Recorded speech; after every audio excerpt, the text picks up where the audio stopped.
benvingut a la 117a hora solidària convocada pel Comitè de Solidaritat.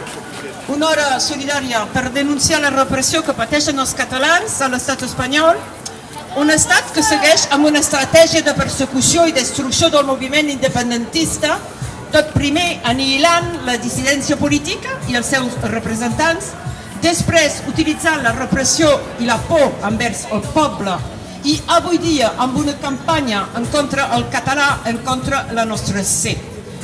Però avui cal dir també que podem festejar una gran notícia, és que la Bressola ha guanyat un primer partit, diguem, amb l'Ajuntament de Perpinyà. Seguim mirant i sempre amb la Bressola.